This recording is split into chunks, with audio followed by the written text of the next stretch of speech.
नमस्कार दोस्तों, स्वागत है आपका मेरी चैनल लोकेंद्र जी की रेमेडी में। दोस्तों, आशा करता हूँ आप सुखी, संपन्न और समृद्ध होंगे। उसके साथ साथ खुश रहना बहुत जरूरी है दोस्तों। खुश रहने वाले लोग बहुत मजबूत होते हैं। उनको कोई समस्या बहुत देर उनके सामने नहीं टिक पाती, क्योंकि उनका आत्मबल बहुत मजबूत होता है। चलिए दोस्तों, आज की वीडियो का विषय एक बहुत ही कारगर विषय है और सरल भी है। ये उपाय उन लोगों के लिए है दोस्तों, जो लोग कई दिनों से या कई सालों से दुश्मनों के प्रकोप का बोझा ढो रहे हैं। शत्रु उनको आए दिन तकलीफें पहुंचा रहा है और वो हर तरह से उनको परेशान किए हुए है, उनको जीने नहीं दे रहा है। दोस्तों, अगर शत्रु बराबर का है तो लड़ाई झगड़ा करके भी उससे निपटा जा सकता है और अगर एक जो पिसने वाला पक्ष कमजोर है और पीसने वाला सामने वाला शत्रु उससे कई गुना अधिक ताकत का मालिक है, तो ऐसी दशा में दोस्तों उसका सामना करना संभव नहीं है। किसी भी तरह से कमजोर व्यक्ति उसका सामना नहीं कर सकता, तो उसके बेचारे के पास उसके कहर को झेलने के सिवाय और कोई रास्ता नहीं बच जाता। शत्रु दिन प्रतिदिन उसके जो दुष्ट कर्म हैं उनको आगे से आगे बढ़ाता चला जा रहा है और ऐसे दुष्ट इस समाज में काफी सारे हैं लोग दोस्तों, क्योंकि लोगों के पास पहले से वो परेशान रहते हैं और अचानक कहीं से पैसा आ जाता है, थोड़े वो उनका स्तर ऊंचा होता है तो उनको ये घमंड आ जाता है। दोस्तों, ये बात फाइनल है कि वो ऐसे कर्म कर रहे हैं, अगर किसी को परेशान कर रहे हैं तो उनको सजा तो कुदरत के यहाँ लिखी हुई है, पर कुदरत सजा कब देगी? जब उनसे इस टाइप के गलत काम करवाएगी। उसके बाद मरना तो उनको है ही, बर्बाद तो उनको होना ही है, पर कुदरत जब तक उनके पाप कर्म इकट्ठे ना हो जाएं तब तक उनको दंड नहीं देती है। तो इसलिए दोस्तों, उनको क्या होगा वो छोड़िए, आपको अपने आप को बचाना है। आप नहीं भी करेंगे तो भी उनको बर्बाद तो होना ही है। गीता में श्री कृष्ण ने अर्जुन से कहा है कि अर्जुन, इन कौरवों को तो मरना ही है, चाहे आप मारो या मत मारो। इनके तो पाप कर्म इतने इकट्ठा हो चुके हैं कि इनको तो इनका मरना निश्चित है।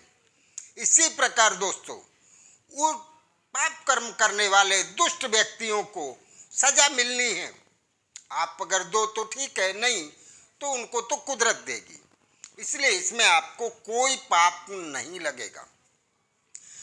तो चलिए दोस्तों, इसको शुरू करने से पहले मैं आपसे निवेदन करूंगा, मेरी चैनल में जो भी नए व्यूअर आए हैं चैनल को सब्सक्राइब अवश्य कर लें। उसके साथ साथ बेल आइकन दबाना ना भूलें, जिससे मेरी आने वाली वीडियो आसानी से आपको प्राप्त हो सके। तो चलिए दोस्तों, आपको करना क्या है।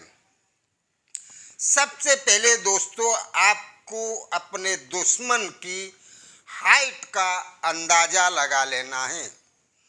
कोई परफेक्ट नहीं भी होगा तो भी चलेगा।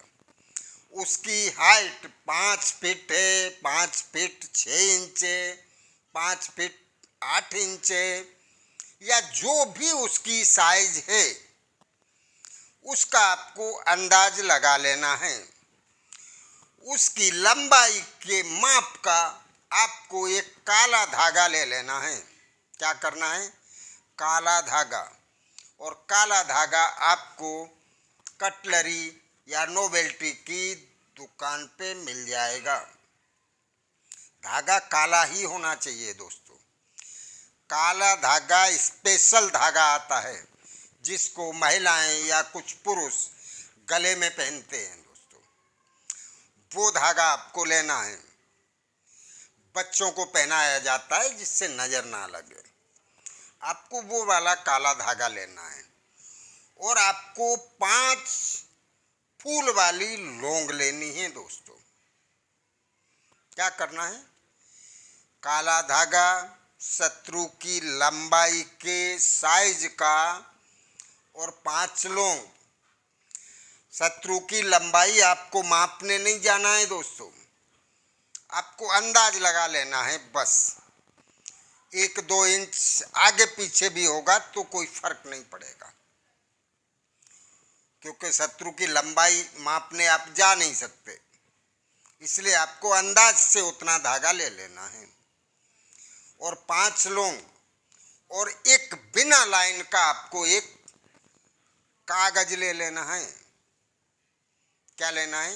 कागज का एक टुकड़ा जिस पे शत्रु का नाम लिखना है दोस्तों, कागज के टुकड़े पे। और कागज के टुकड़े पे आपको काली स्याही से ही लिखना है। काली पेन जो आती है उससे शत्रु का नाम लिखना है और नाम लिख के उस कागज में वो 5 लौंग रख के उसकी पुड़िया आपको बना लेनी है बहुत तरीके से। पुड़िया ऐसी बनानी है कि उसमें से लविंग नहा निकल जाए। लौंग कंप्लीट पैक कर लेनी है पुड़िया में और उस काले धागे को चारों तरफ से उस पुड़िया में लपेट देना है आपको। लपेटने के बाद आपको किसी ऐसे स्थान पर जाना है जो निर्जन हो। दिन इसमें कोई निश्चित नहीं, आप किसी भी दिन इस क्रिया को कर सकते हैं। इसको लेके जाना है आपको निर्जन स्थान पे जहां लोगों का आना जाना ज्यादा ना हो।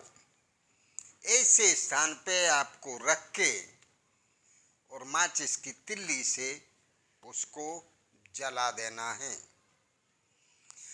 जलने के बाद जब उसकी राख हो जाए उसके बाद आपको गिन के 3 लात मारनी है उसकी राख में और बस आपको वहां से अपने घर चले जाना है। दोस्तों याद रहे, वहां से चलने के बाद आपको पीछे मुड़ के नहीं देखना है।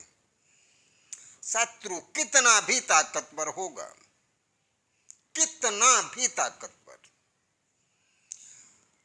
वो आपका सामना नहीं कर पाएगा। आपका सामना करने की ताकत वो खो चुका होगा। आप वहां से जला के लौटेंगे, उसके तुरंत बाद ही उसके ऊपर असर होने लग जाएगा और वो आपके नाम से भयभीत होने लग जाएगा। उसको आपका डर लगने लग जाएगा। क्यों लगने लग जाएगा वो आप मत सोचिए। और जब जब वो आपके बारे में कुछ भी गलत करने का या आपको परेशान करने का सोचेगा, उतना उसका नुकसान होते चला जाएगा। वो आपको तकलीफ तो नहीं पहुंचा सकता है, सिर्फ मन में सोचेगा और उससे उसका सामने उसको नुकसान दिखेगा। धीरे धीरे करके कुछ ही दिनों में वो बिल्कुल बर्बाद हो जाएगा। उसके पास कुछ नहीं बचेगा, न कोई ताकत होगी, न उसका कारोबार, सब कुछ धीरे धीरे बंद हो जाएगा। और ये क्रिया इंस्टेंट काम करने वाली क्रिया है दोस्तों। इसमें कोई महीना 2 महीने नहीं लगने हैं। आप वहाँ जलाएंगे और उसके यहाँ उसका उल्टा असर शुरू हो जाएगा और धीरे धीरे वो अपना सब कुछ खोते चला जाएगा। तो चलिए दोस्तों, ये क्रिया इस तरह से है। इसको करने या समझने में अगर आपको कहीं कोई दिक्कत होती है तो पूछें अवश्य।